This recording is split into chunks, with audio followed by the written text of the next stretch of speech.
வருகின்ற ஏப்ரல் 23 நடக்கவிருக்கும் மங்களதேவி கண்ணகி டெம்பிளினுடைய ஃபெஸ்டிவல் ரிலேட்டடாக நம்ம இடுக்கி மாவட்டம் மற்றும் தேனி மாவட்ட நிர்வாகம் இணைந்து நடத்திய ஒரு கூட்டு அமர்வு இது. ஸோ இதுல பல்வேறு துறைகள்ல இருந்து அதிகாரிகள் வந்திருந்தாங்க. ஸோ என்னென்ன முன்னேற்பாடுகள் செய்யணும் இந்த திருவிழா சிறப்பாக நடைபெறுவதற்கு அப்படின்றத பத்தி விரிவாக விவாதிக்கப்பட்டது. கடந்த ஆண்டு எடுத்த முன்னேற்பாடுகள் ஏற்பாடுகள் அன்னைக்கு இது திருவிழா நடந்த அன்னைக்கு எடுக்க வேண்டிய ஏற்பாடுகள் இது எல்லாமே கடந்த ஆண்டை விட இந்த ஆண்டு சிறப்பா செய்யணும்னு சொல்லிட்டு கூடுதலாக சில முயற்சிகள் எடுத்திருக்கோம். ஒண்ணு என்னன்னா நமக்கு இந்த வருஷம் உங்களுக்கு எல்லாருக்குமே தெரியும் இது தேர்தல் நேரம்.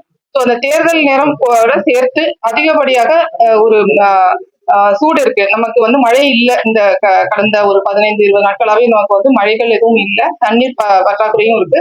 ஸோ இந்த நேரங்கள்ல வந்து நம்ம மேல பில்கிரிம்ஸ் போகும் பொழுது அவங்களுக்கு ஹீட் ஸ்ட்ரோக் எதுவும் வரக்கூடாது. ஸோ இந்த மாதிரியான நம்ம முன்கருதல்கள் எடுக்கணும் அப்படின்றதுனால இவங்களுக்கு கூடுதலாக தண்ணீர், அது போக வந்து ஏற்கனவே நம்ம ட்ரஸ்டீஸ் வந்து உணவு ஏற்பாடுகள் எல்லாம் பண்ணிட்டு இருந்தாங்க. கடந்த ஆண்டு நம்ம அரசு மாவட்ட நிர்வாகம் சார்பிலையும் இவங்களுக்கு உணவுகள் ஏற்பாடு பண்ணியிருந்தோம். இந்த ஆண்டு கூடுதலாக வரக்கூடிய பக்தர்களுக்கு உணவு போன்ற ஏற்பாடுகள் வந்து மாவட்ட நிர்வாகம் சார்பிலையும் வந்து ஏற்பாடு செய்யறதா இருக்கும். இது போக நம்ம வந்து மருத்துவத்துறையில இருந்து கூடுதலாக ஹெல்த் போஸ்ட் போட்டுட்டு ஸோ அதுல ஏதாவது பக்தர்களுக்கு எந்த இடைஞ்சல்களும் ஏற்படக்கூடாது, மருத்துவ ரீதியான அவர்களுக்கு ஏதாவது பிரச்சனைகள் இருந்தா அதையும் நம்ம பார்க்கணுன்றதுனால கூடுதலாக செக் போஸ்ட் இது மாதிரியான ஹெல்த் போஸ்டும் போட்டிருக்கோம். இது போக தண்ணீர் லாஸ்ட் டைம் நம்ம வந்து 5 லிட்டர் கேன்ஸ் கொடுத்தோம் மேல போற பக்தர்களுக்கு. அதே மாதிரி இந்த ஆண்டும் நம்ம 5 லிட்டர் கேன்ஸ் அரேஞ்ச் பண்றோம், கூடுதலாக அரேஞ்ச் பண்றோம் மேல போற பக்தர்களுக்கு.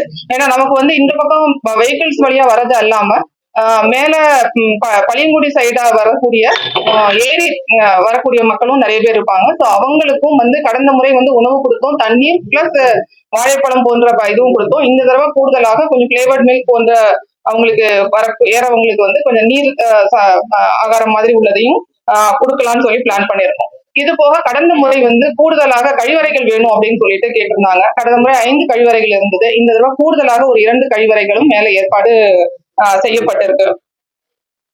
இது அல்லாம நம்ம கடந்த முறை செய்த ஒரு சிறப்பு ஏற்பாடு என்னன்னா வாகனங்களுக்கு அந்த பாஸ் கொடுக்கறது. ஸோ அது வந்து ரொம்ப அந்த முன்னாடியே கொடுத்து முடிச்சிட்டதுனால இந்த பாஸ் கொடுக்கற தட்டுப்பாடு, பாஸ் கொடுக்கறது இருக்கக்கூடிய பிரச்சனைகள் கடந்த முறை வந்து குறைவாக இருந்தது. ஸோ அதே முறைதான் இந்த ஆண்டு பின்பற்றும். ஸோ 20, 21, 22 தேதிகள்ல வந்து வாகனங்கள் மேல போறதுக்கு வாகனங்கள் இருந்தாங்கன்னா அவங்க அப்ளை பண்ணி பாஸ் வந்து வாங்கிக்கலாம். கடைசி நேரத்துல அன்னைக்கு ஃபெஸ்டிவல் அன்னைக்கு திருவிழா அன்னைக்கு காலையில வந்து வெஹிக்கிள்ஸ் வந்து பாஸ் கேட்டோம்னா அது ரொம்ப சிரமமாயிடும். அதனால முன்கூட்டியே அந்த பாஸ் வாங்கி வச்சிருந்து இங்க தேனி ஆர்டிஓ பிளஸ் இடுக்கி ஆர்டிஓ இவங்க சேர்ந்து ஒரு குழுவா அமைச்சு இங்க பாஸ் இஷ்யூ பண்ணுவாங்க. அதையும் நம்ம அந்த அந்த ஏற்பாடுகளை முழுமையாக பயன்படுத்தி கொள்ளணும். இன்னொரு விஷயம் பஸ் ஃபெசிலிட்டிஸ். ஸோ நம்ம இங்க பக்தர்கள் முடிச்சு வரும்பொழுதும் இல்ல உள்ள வரும்பொழுதும் கூடுதலாக பஸ் அரேஞ்ச்மெண்ட்ஸ் இந்த வருஷம் பண்றோம். ஸோ ஒரு குறைந்தது ஒரு எப்போதுமே ஒரு அந்த ஷண்டிங் சர்வீஸ், அதாவது கம்பம் டு குமுளி ஷண்டிங் சர்வீசஸ் வந்து கூடுதலாக இந்த முறை வந்து நம்ம அதிகப்படுத்துறதா இருக்கும்.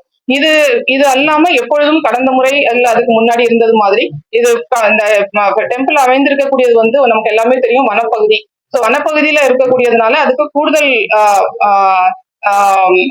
நம்ம பாதுகாப்பு நடவடிக்கைகள் மேற்கொள்ளணும். ஸோ அந்த விதத்துல வந்து தீப்பற்றி எரியக்கூடிய பொருட்கள், நெகிழி பொருட்கள், இல்ல விலங்குகளை வந்து அட்ராக்ட் பண்ண விதத்துல வந்து ஒலி எழுப்பக்கூடிய பொருட்கள் அந்த மாதிரியான எந்த விதத்திலையுமே வந்து அங்கே அலோவ் பண்ணல. ஸோ இது போக கூடுதலாக நம்ம லாஸ்ட் டைம் ட்ரோன்ஸ் எல்லாம் பயன்படுத்தி இருந்தாங்க. அந்த மாதிரியான ட்ரோன்ஸோ இல்ல கேமரா தனிப்பட்ட முறையில வந்து வேற எந்த இதுவுமே அங்க பயன்படுத்துறதுக்கு தடை இருக்கு. ஸோ அதுக்கு பொதுமக்கள் வந்து கோஆபரேட் பண்ணணும். ஸோ இந்த முறை நடக்கக்கூடிய ஃபெஸ்டிவல் வந்து நமக்கு தேர்தல் மட்டும் நேரமாக இருக்கக்கூடிய காரணத்தினால பொதுமக்கள் மற்றும் இதில் இருக்கக்கூடிய அனைத்து பங்குதாரர்களும் ஒன்றாக இணைந்து இந்த இந்த திருவிழா வந்து முழுமையாக நல்ல முறையில வந்து நடத்தி கொடுக்கணும்னு சொல்லி எல்லாரையும் இதன் மூலமாக கேட்டுக்கொள்கிறேன். நன்றி. நேரங்கள் வந்து கடந்த ஆண்டு இருந்த அதே நேரம் 6 மணி முதல் வந்து பக்தர்கள் அனுமதிக்கப்படுவார்கள். 2:30 மணிக்கு வந்து கீழே கேட் க்ளோஸ் பண்ணிடுவாங்க. மேல பக்தர்கள் இருப்பாங்க 5 மணி வரைக்கும், 5:30 வரைக்கும் அவங்க 5:30 வரைக்கும் அங்க இருப்பாங்க. அதற்கு பிறகு அவங்க எல்லாருமே அங்கிருந்து டெம்பிள் பிரமிசஸ்ல இருந்து அவங்க வெக்கேட் பண்ணிடுவோம். யாரும் அங்க தங்குவதற்கோ எந்த அனுமதியும் கிடையாது. முழுமையாக எல்லாருமே அபிஷியல்ஸ் உட்பட எல்லாருமே அன்னைக்கே வந்து கீழே இறங்கி பள்ளிக்கூட வழியா இருக்கும் நீங்க அவங்களுமே 6 மணி தான், 6 மணிக்கு தான் அங்க உள்ள அலோவ் பண்ண முடியும். டெம்பிளுக்குள்ள அலோவ் பண்ண டைம் வந்து 6 மணி. அது முன்னாடியே ஆரம்பிக்கலாம். ஆனா டெம்பிளுக்கு உள்ள நீங்க போறது 6 மணி. நீங்க இங்க இருந்து 4 மணி இல்ல நீங்க இருந்தாதான். பட் அதுக்கு வந்து நம்ம ஃபாரஸ்ட் டீம் அங்க இருப்பாங்க, கைட் பண்றதுக்கு இருப்பாங்க. லாஸ்ட் டைம் மாதிரியே போட்டிருக்கோம். பட் இதுல என்னன்னா ஒண்ணு ஃபாரஸ்ட் ஃபயர், இன்னொன்னு வந்து ஃபாரஸ்ட் அனிமல் மூவ்மெண்ட் இருக்கும். ஸோ இதை எல்லாத்தையும் பார்த்துதான் நம்ம அந்த கைட் பண்ண முடியும். ஸோ அன்னைக்கு நிலவரம் பார்த்துட்டு நம்ம கைட் பண்ணணும்.